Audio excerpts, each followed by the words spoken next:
Shalom, family. It's your friendly neighborhood teacher, Eliyah. I'm a healthy, wise, strong, protected, celestial being that is loved by the Most High Creator. We're going to read Alchemy for Beginners today, family. This is from this book. I can't remember where I got it from. I think I got it off Amazon. So this is what we're going to read. But before we jump into the book, family, you know how we've been doing it recently. We're going to go ahead and read I put the card in the book and ask the Most High for a scripture. And whatever pops up is what we're going to read, and that's what I got for us. And that's what we're going to start off with. We're going to start in the Gospel of John. And it's just 2 pages. Gospel of John, chapter 16. We're going to start at verse 31. And it's going to go from 15 to the beginning of chapter 17, but it's only 2 pages. Let's go. But that the world may know that I love the Father, and as the Father gave me commandment, even so I do. Arise, let us go hence. I am the vine of truth, and my Father is the husbandman. Every branch in me that bears not fruit, he takes away. And every branch that bears fruit, he purges it, that it may bring forth more fruit. Now ye are clean through the word which I have spoken unto you. Abide in me, and I in you. As the branch cannot bear fruit of itself, except it abide in the vine, no more can ye except ye abide me. I am the vine, ye are the netzarim. He that abides in me, and I in him, the same brings forth much fruit. For without me ye can do nothing. If a man abide not in me, he is cast forth as a branch, and is withered. And men gather them, and cast them into the fire, and they are burned. If ye abide in me, and my words abide in you, ye shall ask what ye will, and it shall be done unto you. Herein is my Father glorified, that ye bear much fruit. So shall ye be my Talmidim. As the Father has loved me, so have I loved you. Continue ye in my love. If ye guardeth my commandments, ye shall abide in my love, even as I have guarded my Father's commandments, and abide in his love. These things have I spoken unto you, that my joy might remain in you, and that your joy might be full. This is my commandment, that ye love one another as I have loved you. Greater love has no man than this, that a man lay down his life for his friends. Ye are my friend, if ye do whatsoever I command you. Henceforth I call you not servants, for the servant knows not what his master does, but I have called you friends. For all things that I have heard of my Father, I have made known unto you. Ye have not chosen me, but I have chosen you, and ordained you, that ye should go and bring forth fruit, and that your fruit should remain, that whatsoever ye shall ask of the Father in my name, he may give it to you. These things I command you, that ye love one another. If the world hate you, ye know that it hated me before it hated you. If ye were of the world would love his own. But because ye are not of the world, but I have chosen you out of the world, therefore the world hates you. Remember the word that I said unto you, the servant is not greater than his master. If they have persecuted me, they will also persecute you. If they have guarded my word, they will guardeth yours also. But all these things will they do unto you for my name's sake, because they know not him that sent me. If I had not come and spoken unto them, they had not had sin. If I had not come and spoken unto them, they had not had sin. But now they have no cloak for their sin. He that hates me hates my Father also. If I had not done among them the works which no other man did, they had not had sin. But now have they both seen and hated both me and my Father. But that the word might be fulfilled that is written in the writings. They hated me without cause. But when the Comforter is come, whom I will send unto you from the Father, the Ruach Emeth, which proceeds from the Father, he shall testify of me. And ye also shall bear witness, because ye have been with me from the beginning. These things have I spoken unto you, that ye should not be offended. They shall put you out of the synagogues. Yea, the time comes that whosoever kills you will think that he does Yahuwah service. And these things will they do unto you, because they have not known the Father, nor me. But these things have I told you, that when the time shall come, ye may remember that I told you of them. And these things I said not unto you at the beginning, because I was with you. But now I go my way to him that sent me, and none of you ask me, whither do you go? But because I have said these things unto you, sorrow has filled your hearts. Nevertheless, I tell you the truth. It is expedient for you that I go away. For if I go not away, the Comforter will not come unto you. But if I depart, I will send him unto you. And when he is come, he will reprove the world of sin, and of righteousness, and of judgment. Of sin, because they believe not of me. Of righteousness, because I go to my Father, and ye see me no more. Of judgment, because the prince of this world is judged. I have yet many things to say unto you, but ye cannot bear them now. Howbeit, when he, the Ruach Emeth, is come, he will guide you into all truth. For he shall not speak of himself, but whatsoever he shall hear, that shall he speak. And he will show you things to come. He shall glorify me, for he shall receive of mine, and shall show it unto you. All things that the Father has are mine. Therefore said I, that he shall take of mine, and shall show it unto you. A little while, and ye shall not see me. And again a little while, and ye shall see me, because I go to the Father. Then said some of his Chaldeans among themselves, What is this that he says unto us? A little while, and ye shall not see me. And again a little while, and ye shall see me. And because I go to the Father, they said, Therefore, what is this that he says, a little while? We cannot tell what he says. Now Yahusha knew that they were desirous to ask him, and he said unto them, Do ye inquire among yourselves of that I said?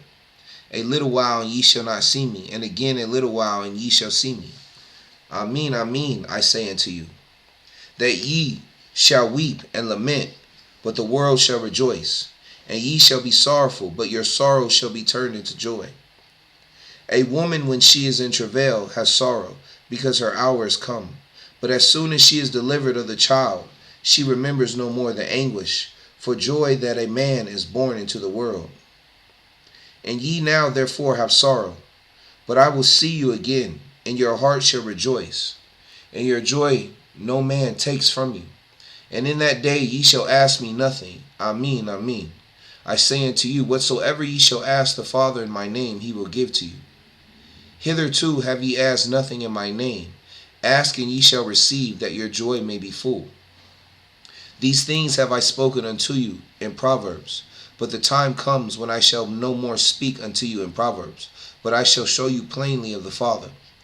At that day ye shall ask in my name, and I say not unto you that I will pray the Father for you.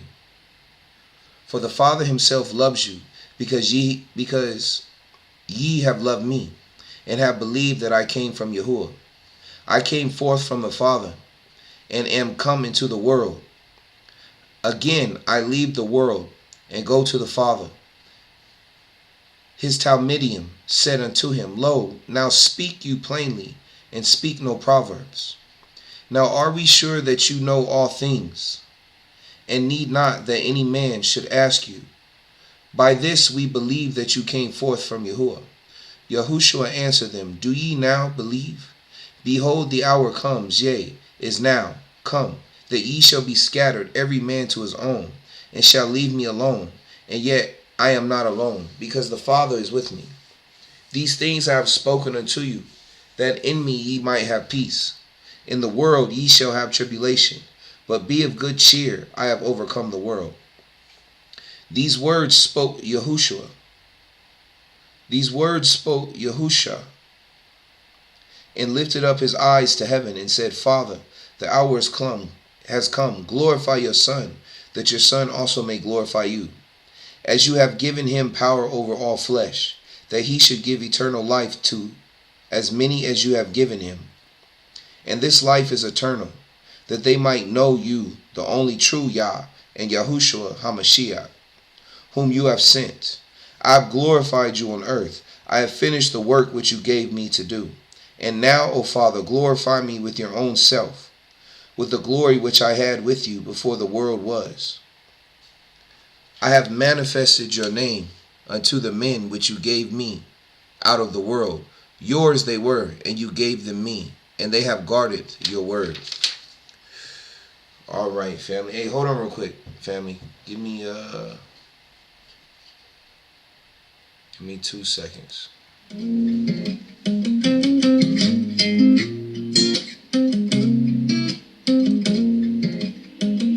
Jerusalem, Jerusalem, Jerusalem, Jerusalem.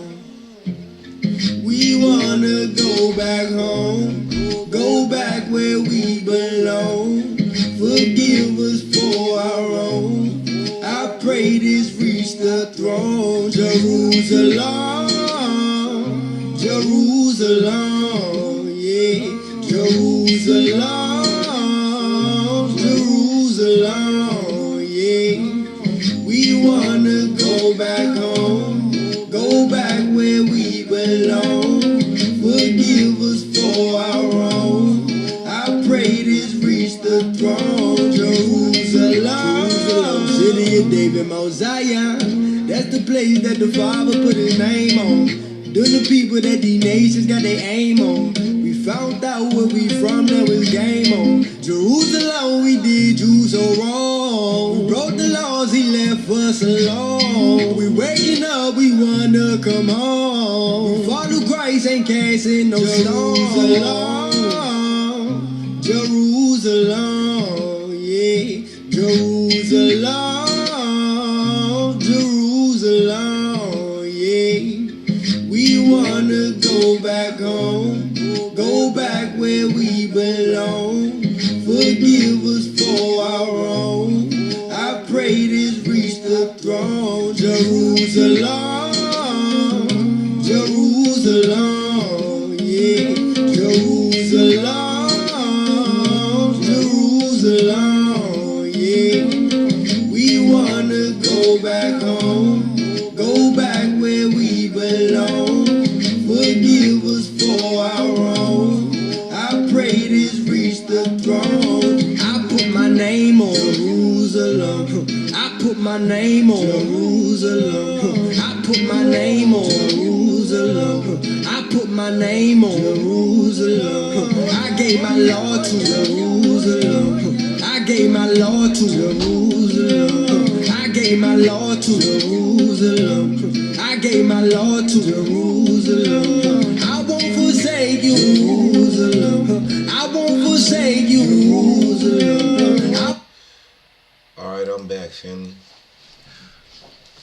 What I kind of get from what I just read, family,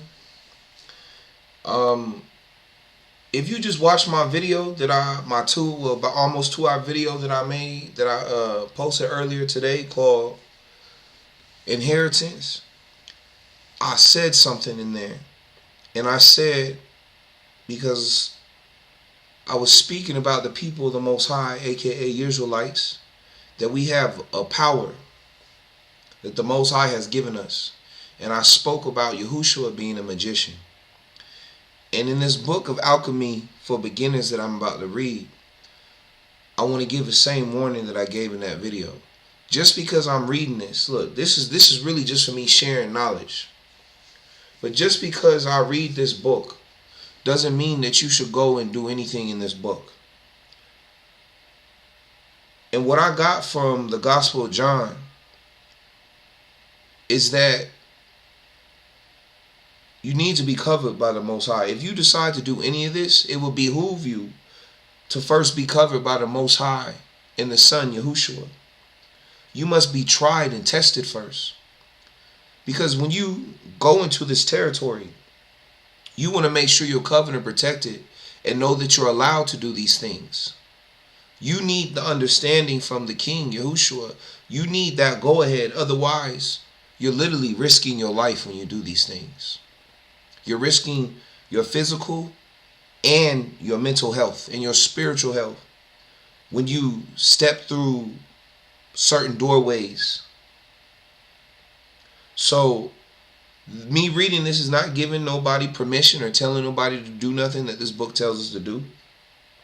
I'm not sure. I've never read it. I've had this book for a minute. So, all I'm saying is, once again, it's a warning sign, family. Don't do things you're not supposed to do. Don't do things without being covered by Yahushua, by the word. And when I say covered, that don't mean just saying in the name of Yahushua or the name of Jesus. That's not what I'm saying. Like I said, like I've said in that video, Inheritance, everything I know, family, all the wisdom that I've accumulated, I've gotten at a cost. Through suffering, through proving myself through the fire to the Most High, that I am trustworthy and that whatever information the Most High gives me, I'm not going to use to hurt others. I'm not going to use for my own personal gain, but I will use to push forward the mission of the kingdom.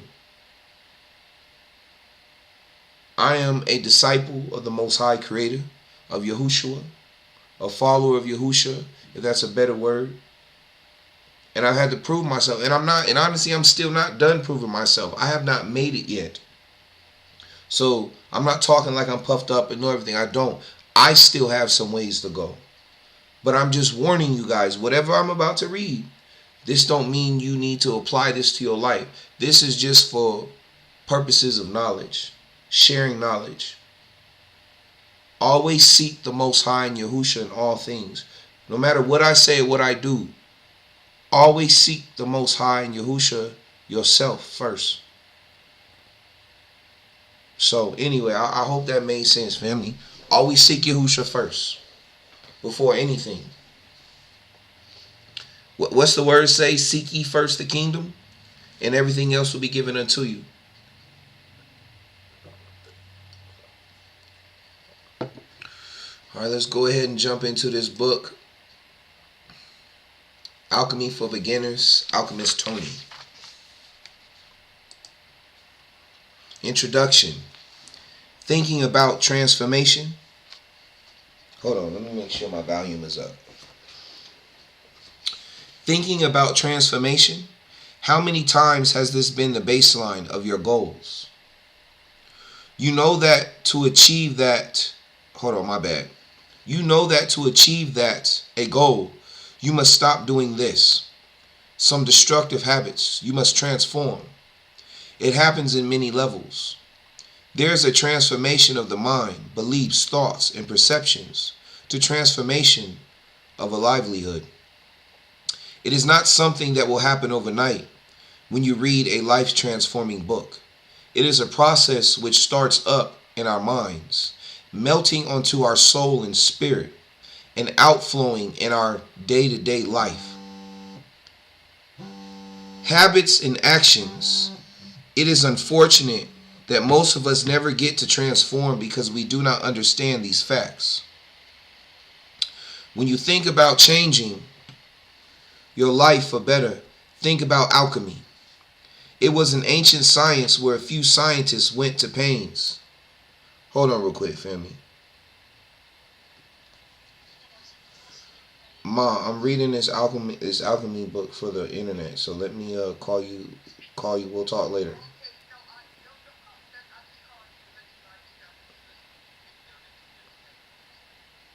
Okay. I'll ask you about it later, so just hold whatever you're thinking. Yeah, today.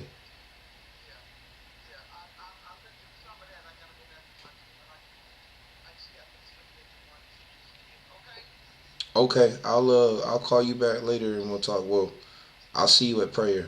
I guess, because it'll probably be late. Because you're probably about to go to bed, right? Okay. Well, I'll talk to you after prayer in the morning. Okay. Love you. Bye bye.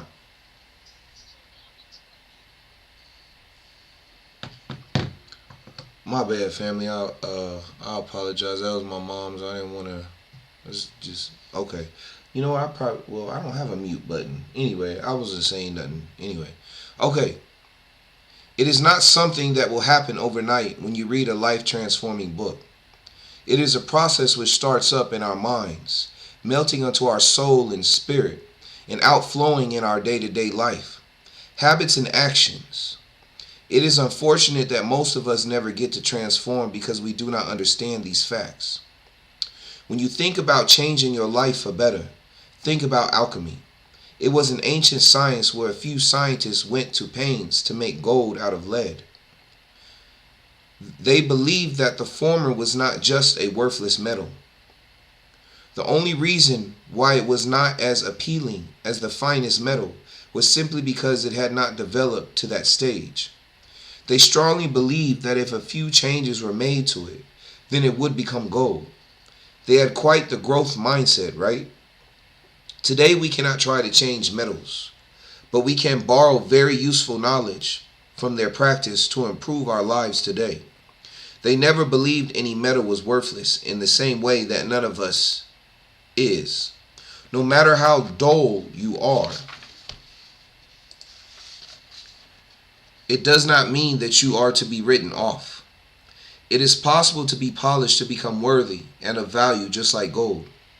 The modern alchemy is not about metals. It is about the transformative process of the human species. In this book, The Alchemist, Paul Coelho says it best. Real alchemy in the world is the ability to manifest personal change, an ability that everyone possesses. You and anyone else who wants to can change to be the best version of themselves.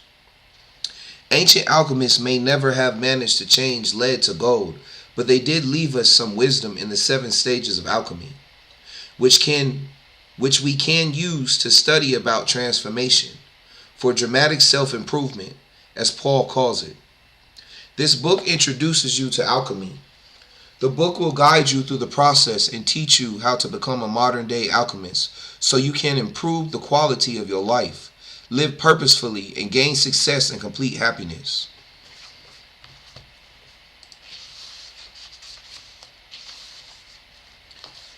Chapter 1, An Introduction to Alchemy. It sounds like some sophisticated kind of science, right? I thought so too until I dug a little deeper. I found that it is some kind of ancient science which define many people's lives and whose disciplines we can borrow from to help us create a better and higher life experience. Physical alchemy. To begin with, alchemy is an ancient practice that was shrouded in mystery and secrecy. The main aim of those who practice it was to turn lead, the most basic metal, to gold, the most precious metal. It is understandable why there were many secrets and mysteries among the practitioners. I mean, who would want anyone else to find out how they could make such a precious metal? Thankfully, the ancient world is not like the world of today, where people do things mostly for material gain. Ancient alchemists did not seek to change base metals like lead to gold purely out of greed to get rich. There was something deeper about it. They believed they were developing an immature metal to reach its highest development in nature. The thing is, they believed that metal is not dead matter. According to ancient alchemists and their followers, metals are alive and they grow inside the earth. What's more, they have stages of growth such as...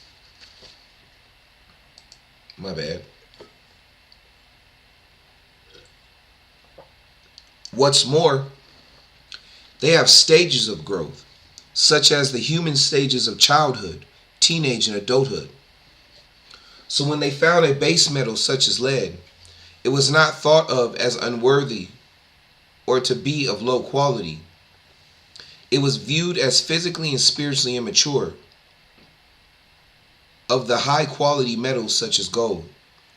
These alchemists believed that no metal existed as a unique substance, that all were simply different versions of the same thing made different by the fact that they were in different stages of development or refinement. So this is why they took it upon themselves to develop or refine a metal to become the inviolable and precious, metal. Gold was believed to be a metal that has reached its highest level of development, and they sought to bring those base metals to this development stage. Did they succeed? There are no records of any of them succeeding, but who knows? It is said that most of the alchemist literature was destroyed. We only just talked about the physical alchemy. There is another part to it. Spiritual alchemy. The spiritual alchemists were looking to find the Holy Grail. This was their goal. The Holy Grail refers to uniting of the mind, physical body with the soul. An individual was considered to be golden if their physical being was in sync with their spiritual being, soul, and had defeated the power of evil. They were endowed with spiritual beauty. An individual who was disconnected from their soul and was engulfed by evil and stuck with their wayward ways was considered a base metal lead. How real is alchemy? The physical part, the one for changing lead to gold, is not real. It is impossible to achieve, and alchemists who tried it failed miserably. They based their theories and experiments on a misguided Aristotelian assumption that everything in the world is composed of four basic elements, namely fire, air, water, and earth, along with other essential substances, namely mercury, sulfur, and salt. The percentages of these elements could be adjusted to transform a metal from a base metal to the fine quality metals. Today we know that the universe is made up of just elements and atoms. They cannot be adjusted to turn those already in existence to anything else. Lead cannot be and has never been able to turn to gold. They were wrong, but not completely out of it. Here is the thing today. Today it is possible to create gold from other elements using the modern physics equipment like the particle accelerator. However, the resulting amounts are said to be submicroscopic, not to mention that the cost exceed the quality of the gold.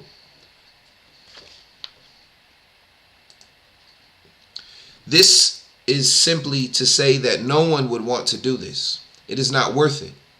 The spiritual part, however, is alive today. It is the basis of the beliefs of enlightenment and illumination by the people of the East in Buddhism.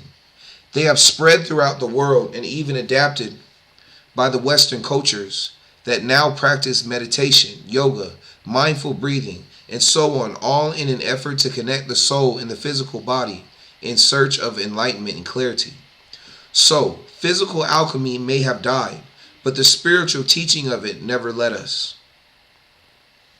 Actually, alchemy can be said to be a type of transformation, going through a process of identification, separation, and molding to be changed or to be developed from one form and be made to another higher form. Therefore, we can conclude that the true treasure of alchemy is achieving the golden state, the state of enlightenment and illumination. I know you might be thinking, how can this impact or influence your day-to-day life? What can you borrow from the lessons of alchemy, and how can you apply them? Let's get to that in the next chapter. Chapter 2 is Spiritual Alchemy, the healer of our world. Alchemy is more than a failed science and a mysterious, misguided, get-rich-quick scheme of turning a worthless and dangerous metal into something as precious as gold. Changing a low-quality metal to gold was not just that. It is symbolism of spiritual upgrade, to live life in the highest capacity possible as a human being after going through a process which drives us to evolve into refined and elegant beings. Hold on, let me read that again, family. Changing a low-quality metal to gold was not just that. It is symbolism of spiritual upgrade, to live life in the highest capacity possible as a human being after going through a process which drives us to evolve into refined and elegant beings. Alchemy is an ancient tradition that look to transform ordinary people into extraordinary human beings, i.e., a normal life to a spiritually rich life, directed towards a divine purpose and lived with passion. The scam that is science, the rational mind, and technology. In our modern world today, we are in crisis, faced with many issues that we have not yet found a way to solve, and they keep piling. We have a crisis in healthcare, education, economics, politics, environment, marriage and relationships, you name it. It seems as if every aspect of life on this planet is threatened. Things are no longer as they used to be, and people are changing for the worst.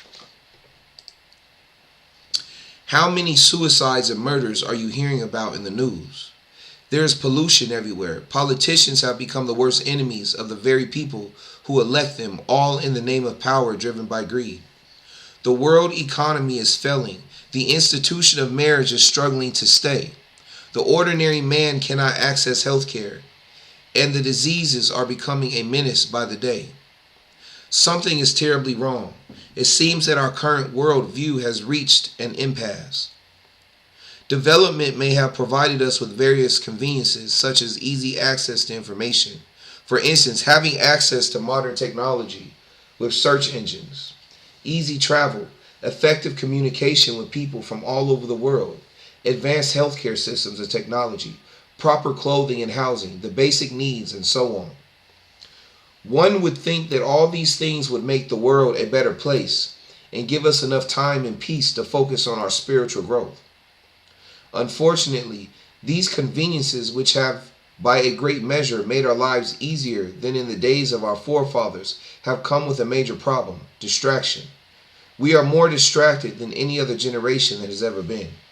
In the past, the main distraction was labor, hard labor. People would walk extremely long distances, dig large parcels of land, and harvest their seed under the scorching sun, and even the privileged philosophers had to write on scrolls with feathers dipped in ink. This was hard work. Today we type using computers and research any information we need with these super fast and efficient machines. There are machines to till land and harvest, and nobody has to walk long distances on foot. They are actually forced to for health reasons. We have a better and easier life, but what has it made us? We are distracted, confused individuals walking the journey of life out of touch with ourselves and without purpose or direction. There are so many things competing for our attention, not to mention the fact that we now live under the illusion that happiness is attached to possessing the nice stuff. As a result, we have become obsessed with getting more and more stuff at all costs. It's crazy in this modern world. We have, and it is a crazier and It crazy in this modern world we have. It's crazy in this modern world. Hey, that's not my fault, family. It's a typo. It's crazy in this modern world we have. And in it is a crazier and lost generation who has lost touch with themselves, their soul. It is evident that science, technology, and the rational mind has failed to solve most of our pressing issues. They have failed in fixing the world and its occupants. It seems that they do not provide answers to most of our questions about how to heal our planet and ourselves, how to coexist peacefully, how to find purpose, how to be happy with who we are, and how to live to our fullest potential. We are now turning to ancient art and spiritual lessons from our forefathers who lived in a quieter era where connection with self and spiritual growth mattered more than buying the next new model of a luxurious car brand. Spiritual alchemy will teach us to keep us in touch with the real self buried under all the distractions and possessions. Let's take the discussion to how we can apply alchemy today.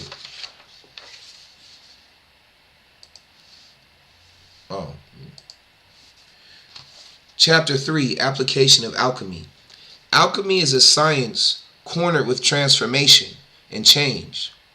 As earlier mentioned, there are two parts to it, the physical and spiritual. The physical is concerned with transforming properties of matter, such as metals.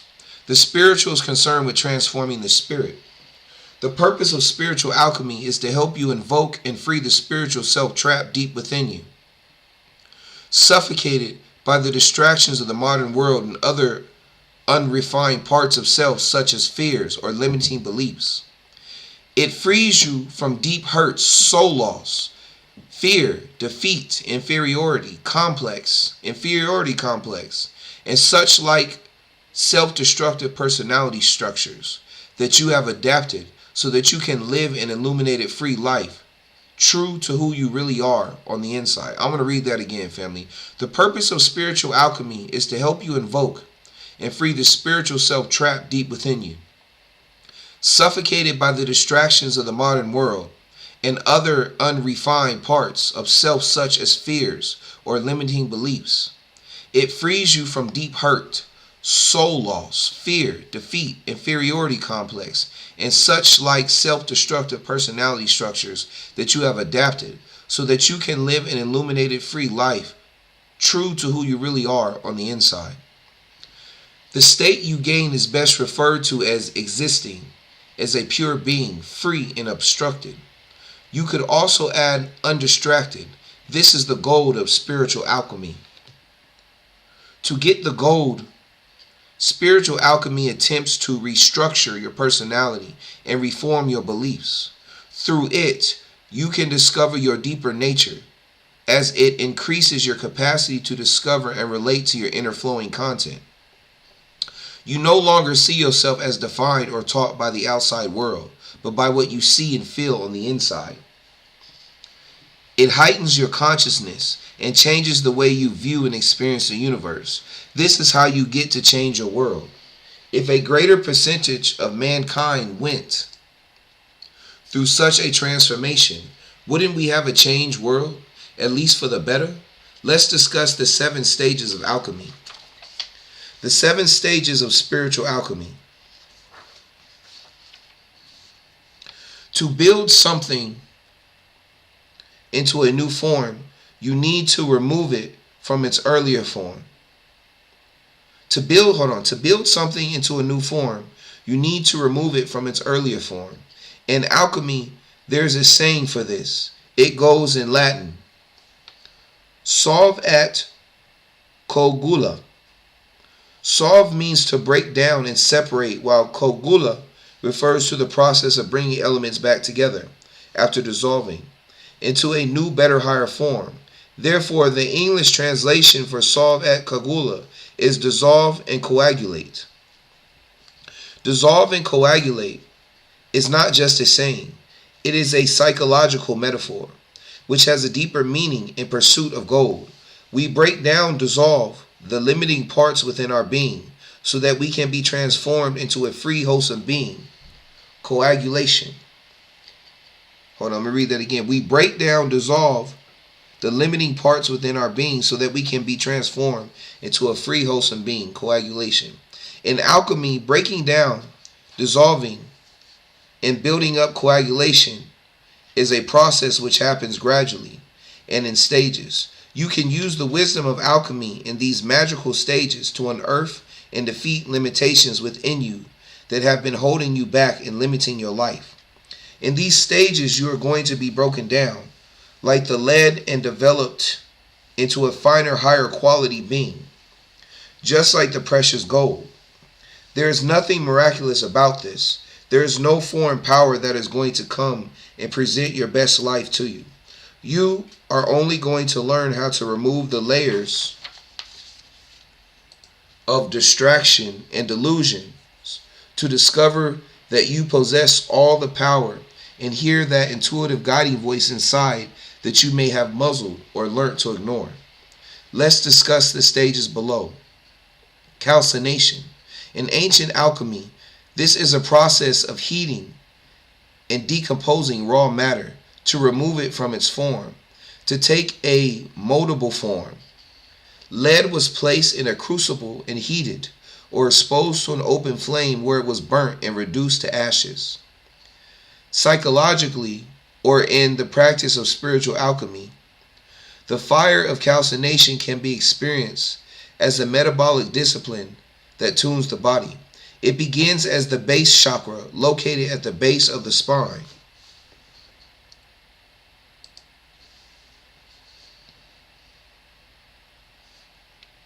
Crown, brow, throat, heart, solar plexus, sacral base. Okay.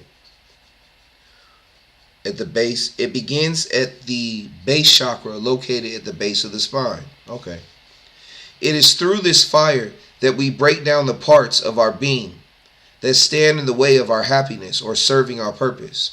Yes, this is the part where you have to accept and look into the real you, the imperfect self, not the fine individual you prepared before others. The truth is that most times in our normal raw form, we live life fulfilling the ideas of perfectness that everybody has and neglect what we feel deep inside, thereby giving up the chance of being truly content and happy with our lives. The happiness most of us have is just a mask we wear.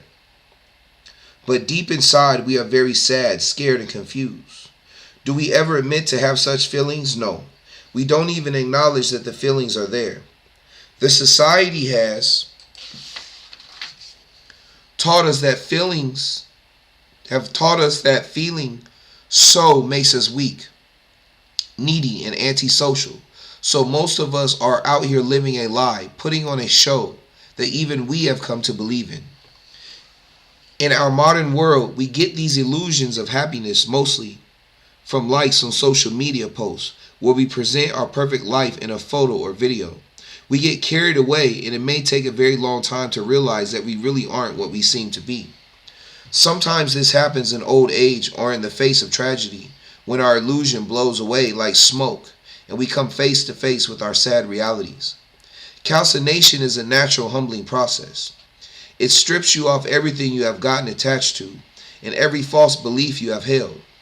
It involves the destruction of the ego, attachments to and obsessions with material possessions, stubbornness, pride, arrogance, and self-sabotaging behavior. For instance, this is where you stop holding up arrogance as a shield from people who make you insecure. Also, it is the place where you strip off the false sense of importance and idle status that your numerous possessions have given you, and go back to your authentic self. Yes, this fire eats away anything that is not your natural form and makes you into a natural and fleshly alive human being. It is a difficult stage. Do not expect it to be easy. I cannot promise you that. If it were as easy as it seems, everybody would have done it and be truly happy. Actually, most people avoid it, especially when they are exposed just a little and feel the sting. They never go back. In this stage, you will go through a process that will shock and delusion you. It starts with deflating your ego.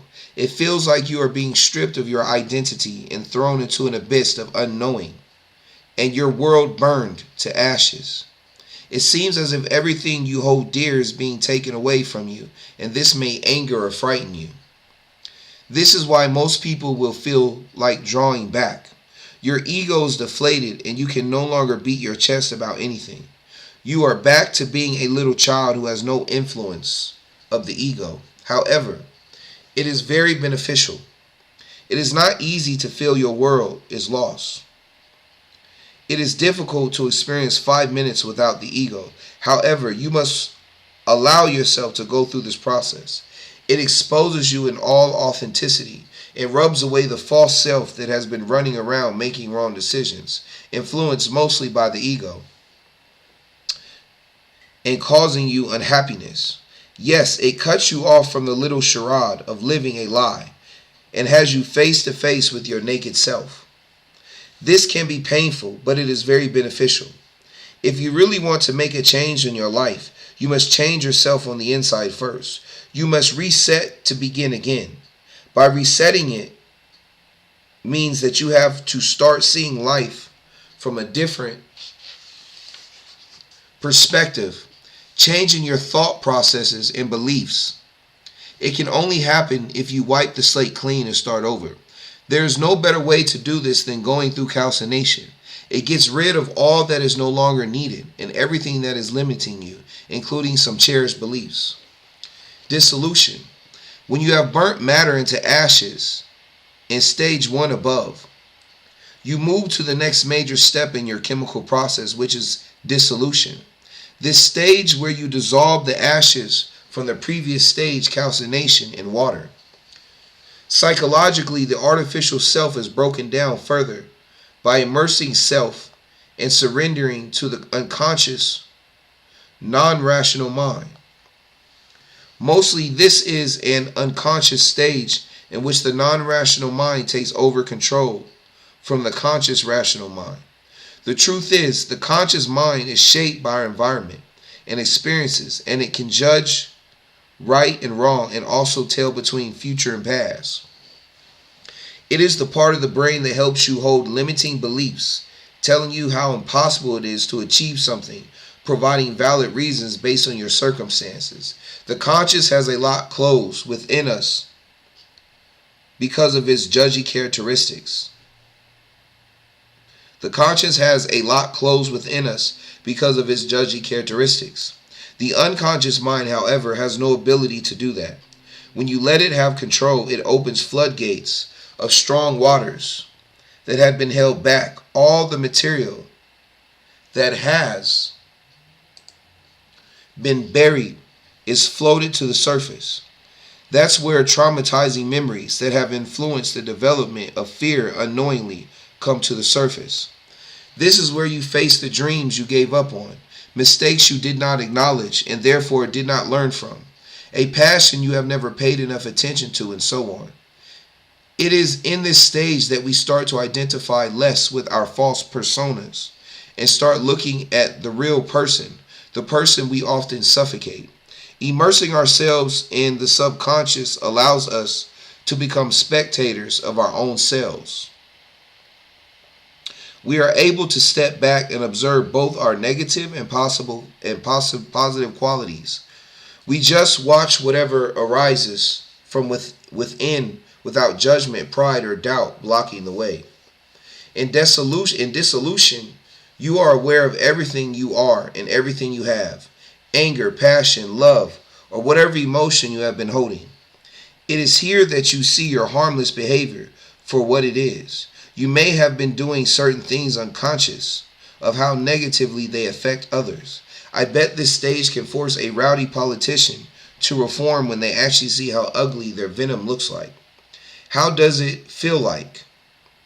Not good at all. Coming face to face with your ugly realities and the truth about your life that you have been running away from is not going to be feeling good. It is a stage which typically involves feelings lost and crying rivers.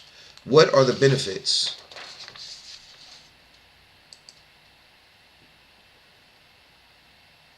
Hold on. Oh. We do not give much credit to emotions. Maybe because we are oblivious of the fact that it is they that guide our decisions. Think about it. Why did you make the decision to marry your spouse? I know you felt love and some other emotions for them, right? Dissolution brings emotions back to life while detaching them from experiences that triggered them. This gives us the freedom to feel again. You see, when we connect an emotion to a traumatic event in the past, we tend to suppress it to protect us from reliving a painful experience. However, when we are able to detach emotions from events, we can allow ourselves to feel freely. This is important because the soul is not whole without emotions. They are its main tool of communication. Often, when the soul is communicating, you will not hear a voice. You will feel a voice or a feeling. We spend so much time and energy trying to hide our emotions, considered to be dark and unacceptable, such as fear or anger. The world is requiring you to smile wide and look happy, and to be fearless while on the inside you are feeling different. If you allow yourself to regenerate the emotions, you would be surprised at how whole you would feel. The truth is, most are the times we feel like something is wrong with us for experiencing certain emotions. So we refuse to feel them. However, it is important to note that emotions do not go away without being acknowledged.